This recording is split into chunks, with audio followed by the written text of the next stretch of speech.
ഒരു നാടിൻ്റെ ചരിത്രവും സംസ്കാരവും നിലനിർത്തുന്നതിൽ മാതൃഭാഷയ്ക്ക് വലിയ പങ്കാണുള്ളത്. മാതൃഭാഷ എന്ന് പറഞ്ഞാൽ അമ്മയുടെ ഭാഷ എന്നർത്ഥം. ഒരു നാടിൻ്റെ ചരിത്രവും സംസ്കാരവും ഭാഷയിലാണ് സ്ഥിതി ചെയ്യുന്നത്. പുതിയ പരിഷ്കാര ഭ്രമം നാടിൻ്റെ പൈതൃകം നഷ്ടപ്പെടുത്തിക്കൊണ്ടിരിക്കുന്നു. അന്യഭാഷയിൽ എത്ര നിപുണനായാലും മാതൃഭാഷയിലൂടെ ചിന്തിക്കുകയും പ്രവർത്തിക്കുകയും ചെയ്യുന്നില്ലെങ്കിൽ അയാളുടെ സ്വഭാവം മാറി വരികയും അയാളുടെ സ്വതസിദ്ധമായ കഴിവുകൾ നഷ്ടപ്പെടുകയും ചെയ്യും. പ്രകൃതിയോടിണങ്ങി ജീവിച്ചവരായിരുന്നു കേരളീയർ. അവരുടെ ചിന്തയിലും പ്രവൃത്തിയിലും ഒരു നിഷ്കളങ്കത, ഗ്രാമത്തനിമ നിലനിന്നിരുന്നു. മലയാള ഭാഷയിലും സാഹിത്യത്തിലും പാരസ്പര്യത്തിൻ്റെ തേൻ നിറഞ്ഞിരുന്നു. പരസ്പര ഐക്യത്തിൻ്റെ കഥകളായിരുന്നു എല്ലാ രചനയിലും നിറഞ്ഞിരുന്നത്. എന്നാൽ ഇപ്പം കാലം മാറി വരുന്നു. മാതൃഭാഷ അറിയില്ല എന്ന് പറയുന്നത് പോലും വലിയ അഭിമാനമായി കരുതുന്നവരുണ്ട്.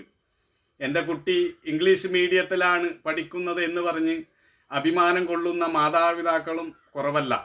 ഇതെല്ലാം സൂചിപ്പിക്കുന്നത് സംസ്കാരത്തെ ചവിട്ടിമെതിച്ചുകൊണ്ടുള്ള പരിഷ്കാര ഭ്രമമാണ്. പരിഷ്കാരം ആവശ്യമാണ്, പക്ഷേ അത് സംസ്കാരത്തിൽ ഊന്നിക്കൊണ്ട് ഉള്ളതായിരിക്കണം. എല്ലാ ഭാഷയും പഠിക്കണം, പക്ഷേ അത് മാതൃഭാഷയിൽ ഊന്നിക്കൊണ്ട് ആയിരിക്കണം. ഇന്ന് നമ്മുടെ മൂല്യങ്ങളെല്ലാം നഷ്ടപ്പെട്ടുകൊണ്ടിരിക്കുന്നതായിട്ടാണ് കാണുന്നത്. ഇന്ന് നമ്മൾ സദാസമയവും ടെലിവിഷൻ നോക്കുന്നു, സ്മാർട്ട് ഫോൺ നോക്കുന്നു, യൂട്യൂബ് നോക്കുന്നു, ഫേസ്ബുക്ക് നോക്കുന്നു. സൂര്യോദയം കാണുന്നില്ല, സൂര്യാസ്തമയം കാണുന്നില്ല, പരസ്പരം സ്നേഹിക്കുന്നില്ല, സേവിക്കുന്നില്ല. അതുകൊണ്ട് തന്നെ മാനസിക സംഘർഷം നമ്മുടെ ജീവിതത്തിൻ്റെ ഭാഗമായി മാറിയിരിക്കുന്നു. നമ്മുടെ മനസ്സിൽ സ്നേഹമില്ലെങ്കിൽ നമ്മുടെ മനസ്സിലുണ്ടാകുന്നത് ദുഃഖവും ദാരിദ്ര്യവുമായിരിക്കും. അതുകൊണ്ട് പ്രകൃതിയിലേക്ക് മടങ്ങുക, പരസ്പര ഐക്യത്തിൻ്റെ ഒരു ലോകം കെട്ടിപ്പടുക്കുക, പ്രകൃതി സംരക്ഷണം ജീവിതത്തിൻ്റെ ഭാഗമാക്കി മാറ്റുക. സ്കൂളിലും കോളേജിലും കുട്ടികളെ കൃഷി ചെയ്യാൻ പഠിപ്പിക്കുക. നമ്മുടെ യുവതലമുറ പ്രകൃതിയിൽ നിന്നും അകന്നു പോയിക്കൊണ്ടിരിക്കുകയാണ്. അതുകൊണ്ട് തന്നെ അവർക്കെപ്പോഴും സംഘർഷമാണ്. പ്രകൃതിയുമായി ഇണങ്ങി ജീവിക്കുമ്പോഴാണ് മനസ്സിനൊരു ശാന്തിയും കുളിർമയും ലഭിക്കുന്നത്.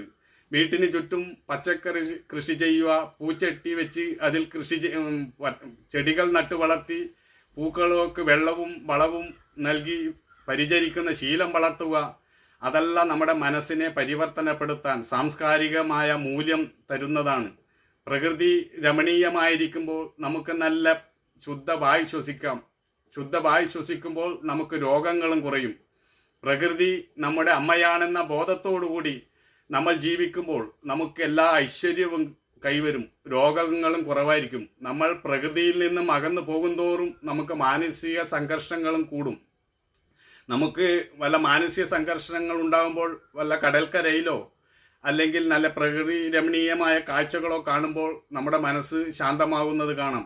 നമ്മൾ പ്രകൃതിയിൽ നിന്നും അകന്നു പോകുന്നതാണ് നമ്മുടെ മിക്ക സംഘർഷത്തിനും കാരണം. അതുകൊണ്ട് IT മേഖലയിലും മറ്റുമൊക്കെ ജോലി ചെയ്യുന്നവർക്ക് എപ്പോഴും ടെൻഷനായിരിക്കും. ഒന്ന് പ്രകൃതിയിലേക്ക് വരിക, കുറച്ച് സമയമെങ്കിലും പ്രകൃതിയുമായി ലയിക്കാൻ നോക്കുക, ആകാശത്തുള്ള നക്ഷത്രങ്ങളെ നോക്കുക, നക്ഷത്ര പൂരിതമായ ആ രാത്രിയുടെ സൗന്ദര്യം ആസ്വദിക്കുക. ഇതെല്ലാം മനസ്സിന് കുളിർമ നൽകുന്നതാണ്. നമ്മൾ പ്രകൃതിയിലേക്ക് മടങ്ങണം, എങ്കിലേ നമുക്ക് നമ്മുടെ സ്വതസിദ്ധമായ ശാന്തിയിലേക്ക് തിരിച്ചു വരാൻ സാധിക്കുകയുള്ളൂ.